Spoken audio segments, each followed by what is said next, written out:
At 11:52 on a Tuesday night, my father-in-law took his last breath in the bed we'd set up in his own living room, with hospice music playing low and my hand on his wrist, counting seconds between breaths the way I'd learned to do over 11 months of caring for him.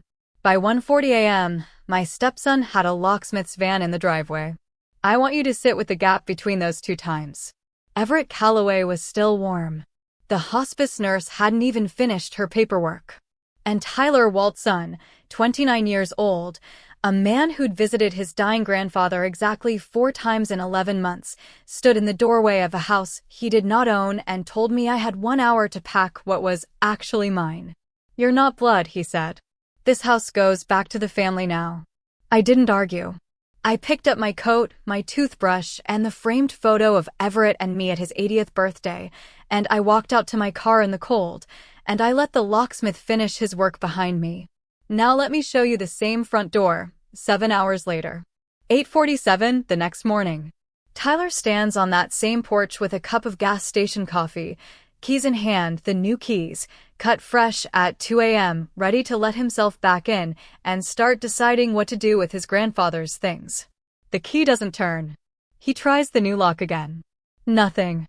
He checks the app on his phone, Everett's home security system, the one that runs the cameras, the doorbell, and, it turns out, an electronic strike plate wired into that very deadbolt Tyler had just paid someone $200 to install. Login rejected. And 40 minutes away, in a hospice family room where I'd spent the night on a vinyl couch because I had nowhere else I wanted to be, my phone lit up with a confirmation I had scheduled myself at 1:52 that morning, standing in a hospital parking lot with my father-in-law's photograph in my coat pocket. Calloway residence, trust administrator access confirmed. All other users removed. At midnight, my stepson decided a grieving woman with no blood tie to his family could be locked out of a house within the hour. What he never once bothered to learn, because it never occurred to him to ask, in 11 months, where the mortgage payments were actually coming from, was that the house, the trust that held it, and every system wired into its walls had stopped answering to his family 2 years before his grandfather's heart ever slowed down enough to stop. He changed a lock at 2 a.m. I changed everything else by morning. Before I tell you how a locksmith's van at 2 a.m. turned into the quietest lockout this family has ever felt, if anyone has ever tried to erase you from a house you spent years actually taking care of, hit the like button and tell me in the comments what city you're watching from and what time it is there right now. I read every single one. And answer me this before you know how it ends. Are you a locks person or a paperwork person? One word. You'll understand exactly what I mean by minute 20. My name is Simone Calloway. I'm 41 years old. And for the 11 months I spent caring for my father-in-law through the last stretch of his life, my husband's family believed I was doing what any decent second wife does, helping out, being useful, filling in the gaps until the real family could take over. Here's what they saw. A woman who'd married into the family 8 years earlier, no children of her own, plenty of free time in their estimation. Conveniently available to drive to chemo appointments and manage a pill organizer and sit through hospice intake meetings nobody else wanted on their calendar. My husband Walt loved his father in his own quiet, conflict-avoidant way, but Walt travels for work 4 days out of 7, and someone had to be the one physically present. That someone was always going to be me. Everyone in that family had simply decided this, the way families decide things without ever actually discussing them out loud. Tyler, Walt's son from his first marriage, saw something narrower and uglier. To Tyler, I had always been the woman who replaced his mother, an unwelcome guest at a table that predated me, tolerated at holidays and otherwise irrelevant to anything that actually mattered, which, in his mind, meant money and eventually, inheritance. His mother, Deborah, had made sure of that framing early and kept polishing it for 8 years. I was never his stepmother in any sense he would have used the word. I was an obstacle with a Christmas card list. Now here's what was true. 3 years before he died, Everett sat me down at his kitchen table, not Walt, not Tyler, me, and told me he was tired of watching Tyler treat his own health and his own money like a game with no consequences. Tyler had already run through a modest trust his mother's parents had left him by 26, mostly at casinos 2 states over, and had asked Everett for a loan 4 separate times in the years since, always with a story, never with a plan to repay it. I watched money ruin my grandson's judgment once already, Everett told me, sliding a folder across that same kitchen table. I'm not handing him a house to ruin next, and I'm certainly not handing it to a family that only shows up when there's a folder involved. He restructured the deed into a revocable trust that year, with a very specific, very deliberate provision. Upon his death, trusteeship and full beneficial ownership of the house, mortgage included, which he'd quietly been paying down through that same trust for years, would pass not to Walt, and not to Tyler, but to me. Not because I was owed it. Because, in his words, I was the only person in that family who had never once asked him for anything. He also added me as the sole administrator on the home security system the same year, for a much simpler reason. He wanted a record. People show their real face when they think nobody official is watching, he told me once, half joking, while I taught him how to check the doorbell camera on his phone. You're the closest thing to official this family has left. I remember asking him, that same afternoon, whether he'd considered just telling Walt directly, sparing everyone the eventual shock of finding out this way. He was quiet for a moment, stirring sugar into coffee he wasn't supposed to be drinking anymore, and said, Walt's a good man who's spent 30 years avoiding conflict with his own son. If I tell him now, he'll spend whatever time I have left trying to talk me out of it instead of just being my son. Let the paperwork do the hard part after I'm gone. That's what paperwork is for. There's one more thing they didn't know. For 6 years, alongside everything else, I had been quietly building a freelance medical billing consultancy, helping small hospice and home health agencies untangle insurance claims that would otherwise take families months to resolve on their own. It wasn't glamorous. It had, over those 6 years, become steady enough that when Everett's own hospice bills started arriving, I was the one who caught the coding error that would have cost his estate $11,000, and Walt never once asked how I knew to look for it.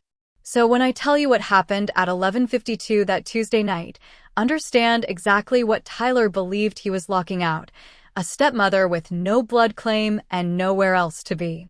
And understand what he was actually locking out, the only person who had ever actually read the paperwork. Everett's decline had been slow and then, the way these things go, suddenly not slow at all. 11 months of hospice care teaches you a specific vocabulary: active dying, terminal restlessness, the mottling that starts in the feet and climbs. And I'd learned all of it sitting beside a man who used to teach me how to check a doorbell camera and now mostly just held my hand and breathed. I think about one night in particular, maybe 2 months before the end, when he was still lucid enough for long conversations. He asked me, out of nowhere, whether I regretted marrying into a family that had never quite made room for me. I told him the truth, that I regretted certain conversations, certain holidays, but never him specifically. He laughed weakly and said, "Good. Because I've been trying to make room for exactly one more person in this family, and it isn't Tyler." I didn't understand, at the time, how literally he meant that. Walt was in Denver for work that week, 3 states away, on a trip he'd already delayed twice for exactly this reason, and couldn't delay a 3rd time without losing the contract that paid for half our mortgage. I told him to go. I told him I'd call the second anything changed. I meant it, and I kept that promise, and I have never once regretted being the one in the room when his father actually needed someone in it. Tyler lived 4 miles away. In 11 months, he'd visited 4 times. Once at Thanksgiving for 90 minutes, mostly on his phone. Once to ask Everett directly, in front of the hospice aide, whether the house situation had been sorted out yet. Twice more, briefly, each visit somehow coinciding with a week his rent was due. That Tuesday, the hospice nurse, a steady, unhurried woman named Fatima who'd been with us for the final 6 weeks, told me around 9 o'clock that Everett's breathing had changed in the specific way she'd warned me to watch for. I called Tyler. I called Deborah. Out of a decency, I'm not sure either of them would have extended me. Neither came. Tyler texted back, Keep me posted. In the middle of what I later learned was a poker night, he did not leave. Everett died at 11:52 p.m., quietly, my hand on his wrist, Fatima's hand on my shoulder. I want to be honest with you about that moment, because I know some of you are waiting for me to describe grief and strategy happening at the same time, and the truth is messier than that. For the first 20 minutes, there was no strategy in me at all. There was just a very old man who'd taught me to check a security camera, gone, and a house that suddenly felt enormous and silent in a way it never had with him breathing in the next room. Tyler arrived at 12:40 a.m. Deborah arrived 10 minutes behind him, which told me everything about how that phone call between them had gone. I remember the specific coldness with which Tyler walked past his grandfather's body, still on the hospital bed, hospice staff still finishing paperwork in the next room, and went straight to the kitchen to start opening drawers. "We need to talk about the house," he said, not to me exactly, more to the room, the way people talk when they've rehearsed a line in the car. I told him gently, "I want you to know I was gentle, even then, that this really wasn't the moment." Deborah answered for him. "It's exactly the moment, Simone. There's no reading to wait for on this part. This was always going to come back to family." I looked at Walt's number on my phone, already 3 missed calls deep from me, still not answering because he was somewhere over Nebraska with his phone in airplane mode. I looked at Tyler, and I gave him the one question every stepmother in that position eventually asks. "What exactly are you saying?" He said it plainly, almost bored, like a man reciting a policy rather than making a decision. "You're not blood. This house goes back to the family now. I think you should pack up what's actually yours and go stay somewhere tonight. I already called a locksmith. No offense, but we don't really know what your relationship with my grandfather's estate actually was, and I'd rather not find out the hard way. I want you to notice something about that sentence, because it matters." He didn't say it out of grief curdling into cruelty in a bad moment. He'd already called a locksmith. Grief doesn't pre-schedule a van. I didn't fight him. I picked up my coat, my toothbrush from the downstairs bathroom, and a framed photograph of Everett and me at his 80th birthday that had been sitting on the hallway table for 2 years. I said nothing else. I walked out to my car at 1:15 in the morning, and I sat in the driveway for a moment, watching a man I'd known for 29 minutes total that year drill a new deadbolt into a door I'd walked through nearly every day for 11 months. Here's the detail I need you to hold on to, because it matters later. In a room with a judge in it, the home security system logged every second of it. Front door, motion, and audio, 12:41 a.m. through 1:47 a.m.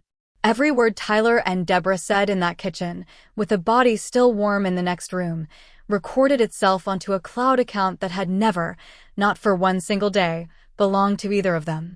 I drove without a destination for the first 20 minutes. I ended up, the way you sometimes end up places without deciding to, back at the hospice building's family parking lot, because it was the last place that had felt like anyone was on my side. Fatima's car was still there. She was doing paperwork before her shift technically ended, and she looked up when my headlights crossed her windshield, and she got out before I'd even fully parked. "Simone, what happened?" I told her, in pieces, my voice doing something I didn't fully recognize. "Locked out. Locksmith. You're not blood." She listened without interrupting, and when I finished, she didn't say anything comforting right away. She said something practical instead, which I would learn over the following days, was exactly the kind of ally I needed. "Did Everett ever tell you what he actually did with that house?" "Not what he told the family. What he actually did." I told her what I knew, the trust, the mortgage folded into it, my name on the security system. She nodded slowly, the way someone nods when a private suspicion finally gets confirmed out loud. "He told me some of that months ago, during a bad night," she said.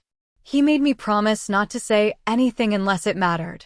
I think tonight might be the night it matters." She didn't tell me to drive back and confront anyone.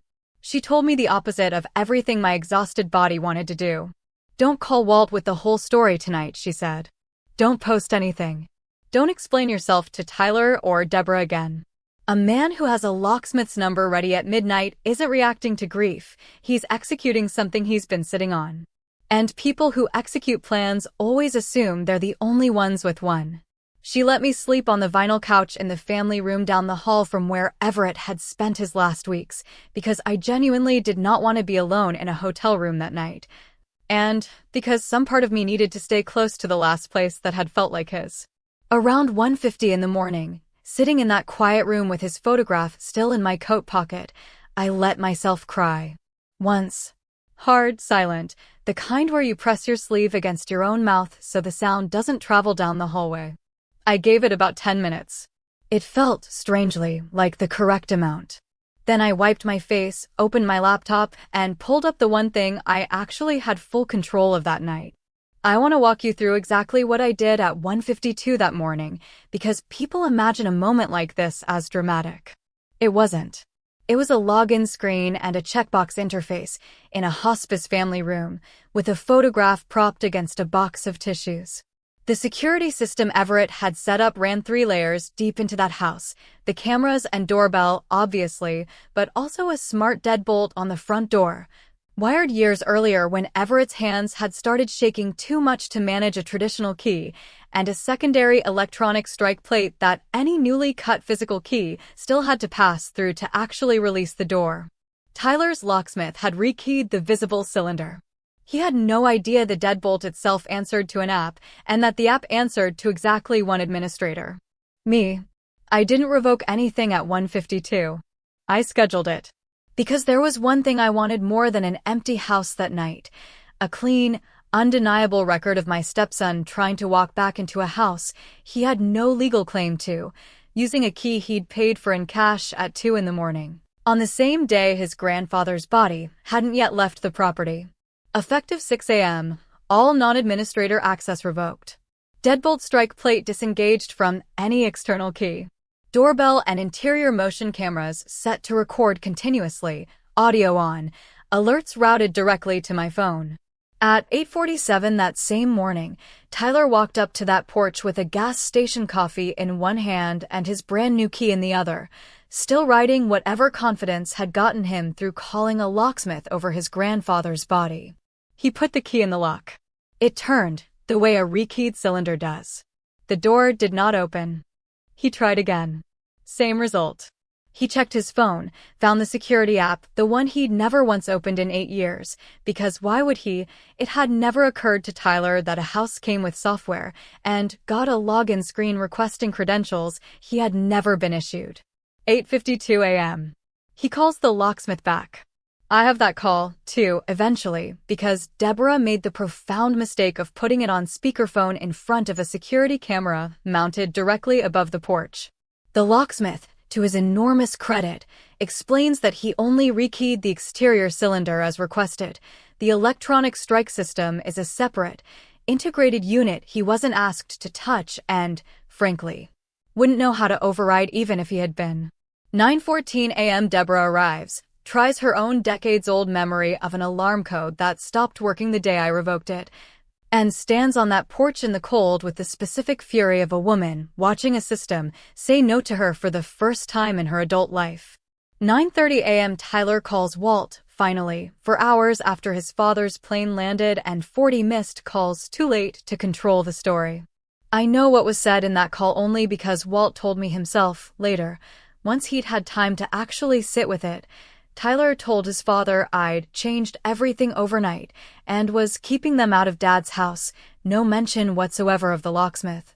The 2 a.m. eviction, or the body that had still been warm when he started opening kitchen drawers.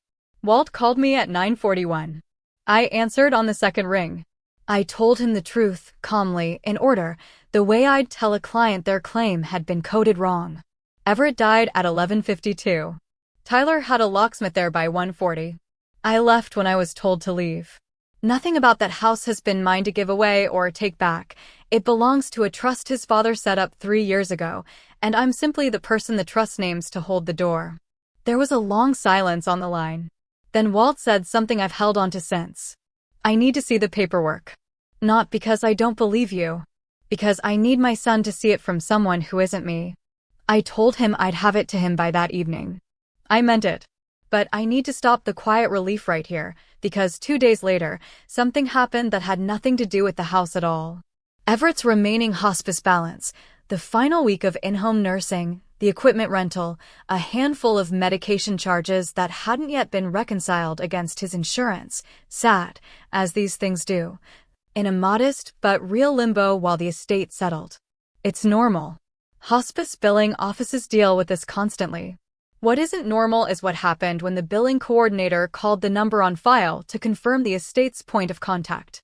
The number on file, updated 18 months earlier when Everett's hands got too shaky to manage his own paperwork, was mine. Tyler had called that same billing office the day after the lockout attempt, identifying himself as the family, and requested that all future communication and billing be redirected to him instead, since the estate situation is being handled internally. The billing coordinator, following normal protocol, tried to verify authority and found none on file. No power of attorney. No executor designation yet, since probate hadn't even opened. Just a grandson asserting control over paperwork that had, for 18 months, correctly routed to me. I only found out because the coordinator, confused by 2 conflicting requests in 2 days, called me directly to sort it out. And in the process, mentioned something that turned my stomach in a way nothing Tyler had said on that porch had managed to. Your stepson also asked whether the final balance could be paid from the deceased's remaining accounts directly, since, his words, she's not actually going to be involved in the estate going forward. Read that again with me. Less than 48 hours after his grandfather died, before probate had even opened, before anyone had confirmed a single legal fact about who controlled what, Tyler was already trying to redirect his grandfather's final medical bills away from the one person who'd been paying them correctly, based on an assumption about my future irrelevance that he had simply decided was true. I called the billing office back myself, confirmed my authority under the trust documentation, which named me not just as beneficiary, but as the estate's designated point of contact for exactly this kind of administrative matter. And the balance was reconciled within the week, correctly, the way it always would have been if nobody had tried to interfere. I want to be honest about how small that phone call felt in the moment, and how large it felt afterward. In the moment, it was just paperwork, corrected, the way paperwork usually is. Afterward, lying awake that night, I understood it as the first clear proof that Tyler wasn't grieving his way into bad decisions. He was making decisions, plural, in sequence, each one testing how much of his grandfather's life he could quietly rewrite before anyone stopped him. But I sat in my car outside that billing office afterward for a long time, engine off, feeling something in me go very still and very cold. Tyler hadn't just wanted the house. He wanted to erase, retroactively, the 11 months during which I'd actually been the one making sure his grandfather's care got paid for correctly. He wanted a version of the story where I had simply never been there at all. If you've made it this far, this is the halfway point, and it gets colder before it gets fair. Do me one favor. If trying to erase someone's caregiving from a billing record less than 2 days after a death is the most calculated thing you've heard this week, type premeditated in the comments. I want to see how many of us recognize a plan dressed up as grief. Fatima called me 4 days later, off the clock, her voice careful in a way I'd learned to take seriously. There's something you should know, she said. One of the other nurses on our team has a sister who works at a real estate office 2 towns over. I wasn't going to say anything, but given what's already happened, I think you need to hear it. Here's what she'd learned, and what Everett's attorney later confirmed with documentation. 6 weeks before Everett died, 6 weeks, not 6 hours, Tyler had met with a cash offer real estate investor specializing in exactly the kind of older single-family homes that sit on desirable corner lots in established neighborhoods. He described himself, in a signed inquiry form, as the primary heir, pending finalization, and requested a preliminary valuation. The investors' team had walked the exterior of the property twice, from the street, while Everett was still alive, still sleeping in that living room, still able to look out his own front window at strangers measuring his lawn. The valuation Tyler received put the house at just under $700,000, cash, no repairs required, closing in as little as 3 weeks. Grace later obtained the full inquiry file through Discovery, and I read it myself, once, sitting at her conference table, unable to stop even though every line made my stomach worse than the last one. Tyler had answered a question on the intake form asking whether the current occupant was aware of the pending sale. He'd checked no, and in a comments field beside it, had typed, "Elderly owner, health declining, expect resolution soon." Expect resolution soon. He'd filled out a form describing his own grandfather's death as an expected line item on somebody else's closing timeline. I want you to understand why that timeline mattered so much to Tyler specifically. Everett's attorney, once I finally sat down with her properly, told me what she'd been managing quietly for over a year. Tyler owed just under $90,000 to 2 different casinos and a private lender who did not, by all appearances, extend generous timelines. He'd asked Everett for help twice in the final year of his life. Everett had said no both times, gently, and had told Tyler, according to a note his attorney had on file, dated 8 months before his death, that the house isn't a solution to a problem he refuses to stop having. Tyler had heard no from his grandfather and simply decided to wait him out instead. There was more. Deborah, it turned out, had her own smaller stake in the plan, a finder's fee arrangement with the same investor, undisclosed to Tyler, worth a flat $15,000 if the sale closed within 90 days of transfer of ownership. She'd been managing 2 conflicting interests at once, publicly supporting her son's inheritance claim, privately positioning herself to profit from the sale regardless of what actually happened to Tyler afterward. I sat with all of this in Everett's attorney's office, in a chair that had probably held 100 other blindsided family members over the years, and felt something shift from grief into something more like clarity. This had never been about family or blood or who deserved a house. It had been about a debt, a deadline, and a dying man whose timeline had simply become inconvenient. Grace Liang had been Everett's attorney for 19 years, and in the 2 weeks that followed, her office became exactly what you'd expect.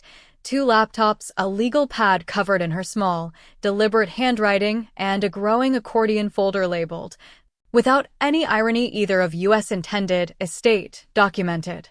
I brought what I had. 18 months of correctly routed hospice billing correspondence. Every pharmacy receipt I'd personally submitted for reimbursement.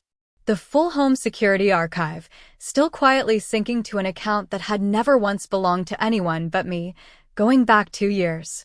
Grace brought 19 years of exactly one professional instinct, knowing precisely where a family's real story diverges from the version they've agreed to tell each other.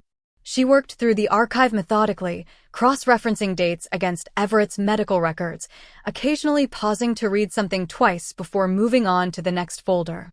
On the second night, she looked up from the security footage timeline and said, almost to herself, the thing people never understand about a well-documented life is that it doesn't lie for anyone, including the people who assumed it would eventually protect them. I've thought about that sentence more than almost anything else Grace said to me during those 2 weeks. She'd already secured, from Everett's own file, the capacity evaluation completed the same week he restructured the trust, a routine step for anyone revising estate documents past a certain age, performed by his longtime physician, confirming full mental competence, no undue influence, no cognitive impairment, 3 years before his death and 14 months before his terminal diagnosis. This wasn't a deathbed decision, she said, tapping the page once. The other side is going to try to make it sound like one. This document ends that argument before it starts. Then she found the part that turned Tyler's situation from desperate into something closer to actionable. 8 months before his death, during a hospital stay for a pneumonia scare, Tyler had visited Everett alone for the first time in months and asked a nurse to witness Everett signing what he described as just an insurance form. The nurse, following hospital protocol, had actually read the document before witnessing it, recognized it as a limited power of attorney naming Tyler as financial agent, and, because Everett was noticeably confused from a medication interaction that same week, declined to witness it and flagged the incident in his chart. Everett never signed it. The attempt was documented anyway, in a hospital record neither Tyler nor Deborah knew existed. When this comes out, Grace said, closing the folder gently, even a sympathetic judge is going to have trouble calling this family confusion. This is a pattern, and patterns are what judges actually rule on. There was one more name that surfaced during those 2 weeks, and it's the part people always ask me about afterward: Walt. My husband spent those first 2 weeks in a kind of stunned, guilty orbit, apologizing on a loop for not being there, for not answering his phone, for raising a son who could stand in a kitchen over his own father's body and think about deadbolts. I told him, honestly, that his guilt wasn't useful to me right now, and that what I actually needed was for him to read the documents himself, in full, before he said another word to his son on my behalf. He did. He sat in Grace's office for 3 hours on a Thursday, reading the trust, the capacity evaluation, the hospital chart note, the investor inquiry form with his son's signature on it, and when he finished, he didn't say anything for a long time. Then he said, quietly, he was already selling it. Before Dad even died. I watched something in my husband settle into place that day that had been loose for a very long time. They came for me on the 14th day at Grace's own office of all places, because apparently even an ambush needs a convenient parking lot. I heard Tyler's voice through the glass before I saw him, arguing with the receptionist about whether he needed an appointment, flanked by an attorney in an ill-fitting suit and a tired-looking woman holding a folder, a caseworker from the county's Adult Protective Services Division. Tyler had filed a complaint alleging financial exploitation of a vulnerable elder, naming me, requesting an emergency freeze on the estate pending investigation. His opening move was theater, the same as it had been on that porch. He turned to the caseworker the moment he saw me and said, loud enough for the whole waiting room, "This is the woman I told you about. She isolated my grandfather for months, controlled his finances, and now she's trying to walk away with his entire house." An older man in the waiting room, there for something entirely unrelated, glanced up from his magazine at that sentence and then quietly went back to reading, the way strangers do when they've decided a scene isn't theirs to referee. I remember being grateful, oddly, for his indifference. Not everyone in the world needed an opinion about my family that morning. The caseworker introduced herself, professional, careful, and laid out the complaint, an allegation that Everett's estate documents had been executed under undue influence, that his caregiver, meaning me, had restricted family access in his final year specifically to consolidate control over his assets. Could I provide documentation of the trust's origin and of Everett's competency at the time it was executed? Here's where I want you to understand the trap inside the trap. I could have simply handed her Grace's entire folder on the spot and ended this in 5 minutes. But an active APS investigation, even one destined to close as unfounded, creates its own quiet damage, a flag on an estate file, a delay in probate. Weeks during which Tyler could keep telling a version of this story to anyone who'd listened before the paperwork ever caught up to correct it. So I answered plainly, without performing anything. The trust was executed 3 years ago, alongside a documented capacity evaluation from his treating physician. I have both, along with 18 months of hospice and billing records showing consistent, transparent care. I'm happy to provide everything today.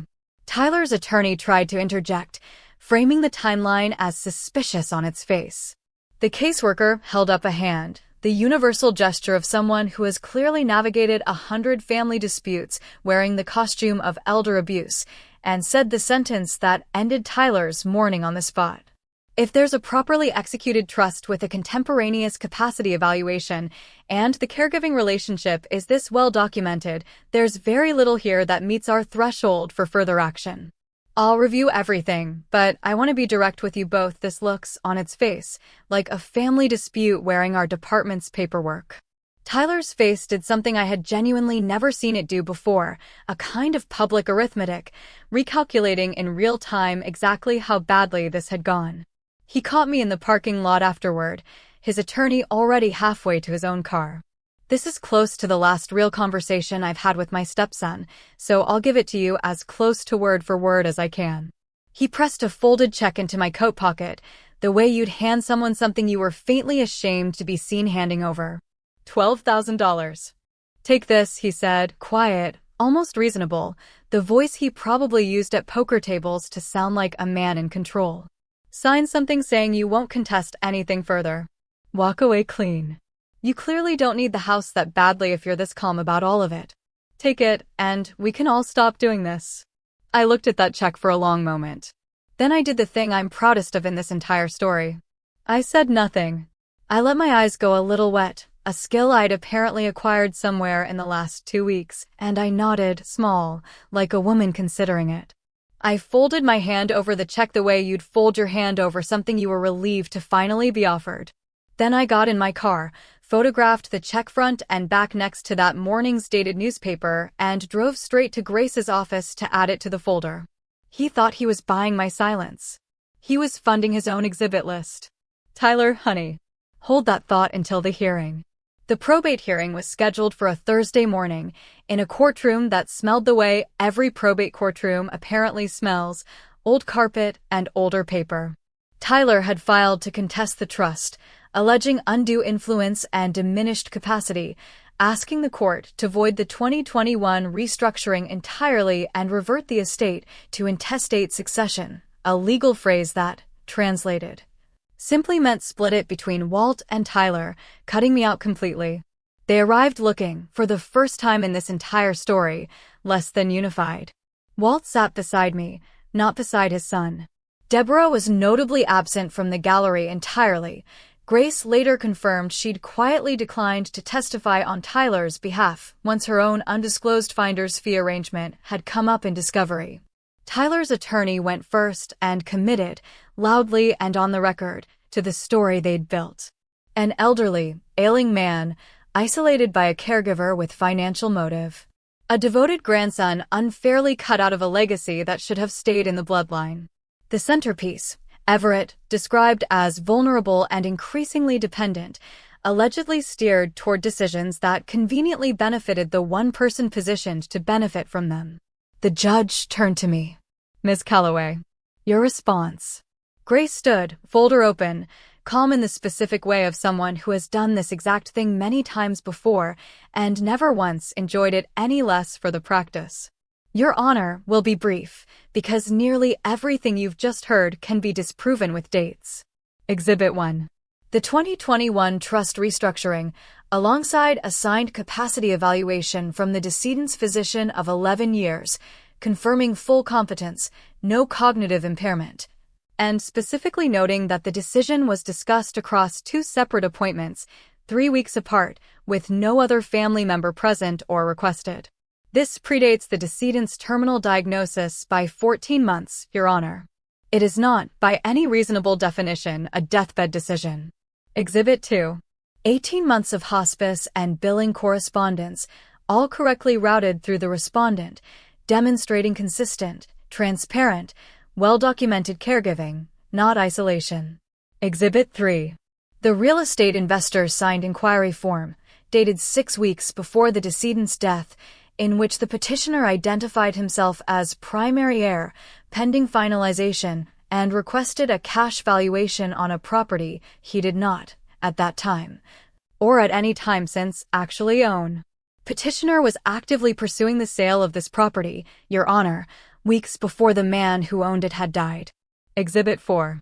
The hospital chart entry, 8 months prior, documenting a nurse's refusal to witness a power of attorney the petitioner attempted to have his grandfather sign during a period of documented medication-related confusion.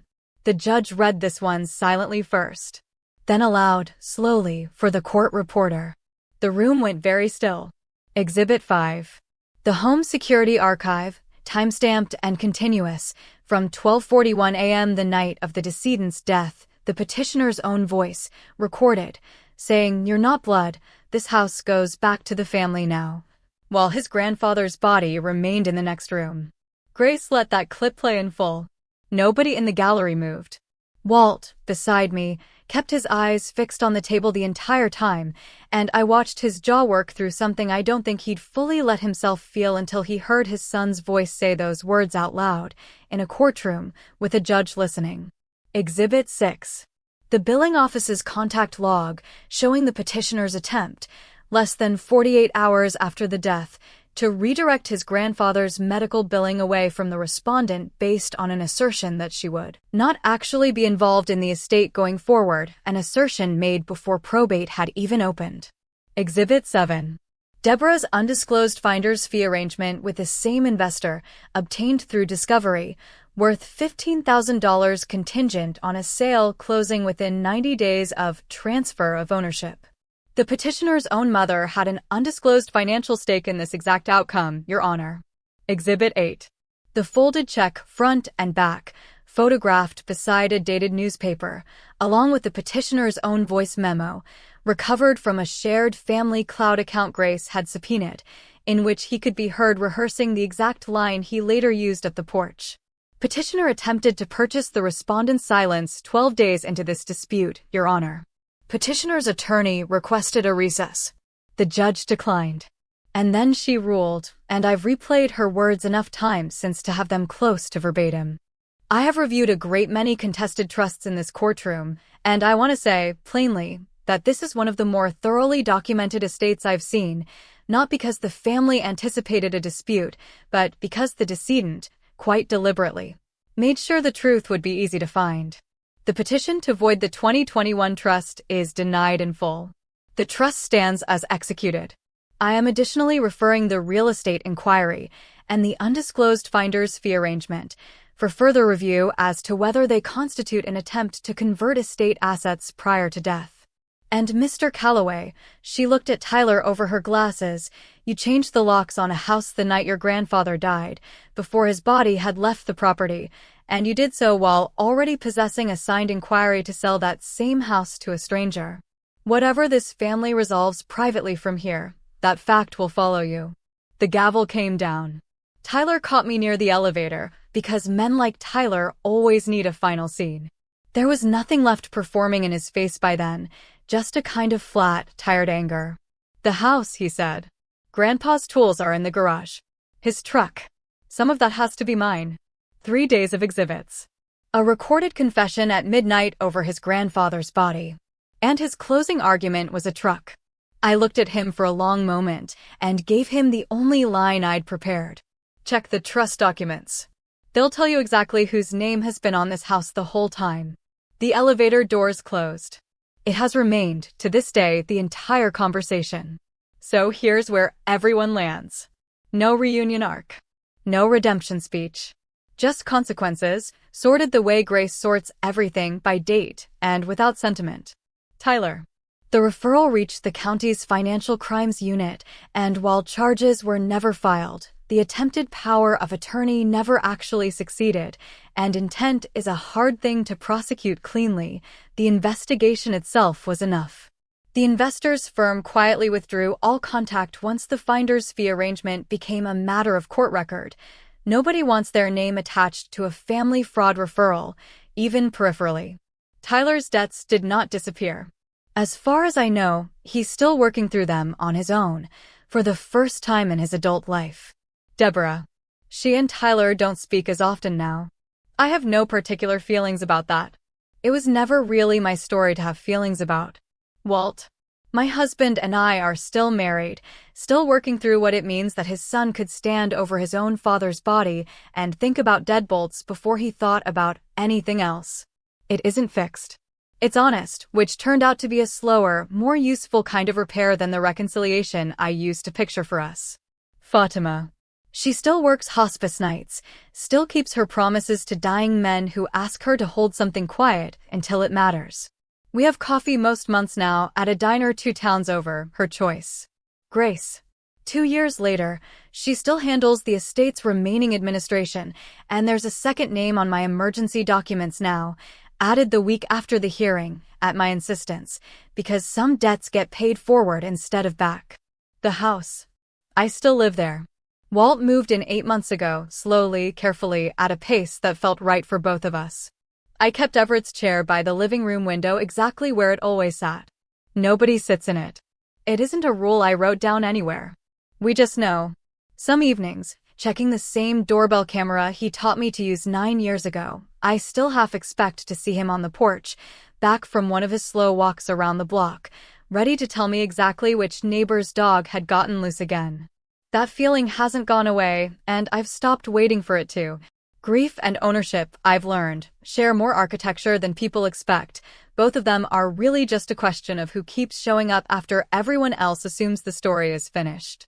Because here's the moral, and then I'll let you go. A family name on a house means nothing if nobody actually shows up for the person who lived in it. Blood was never the thing holding that door open. Care was. My stepson believed changing a lock at 2 in the morning made him powerful. It didn't.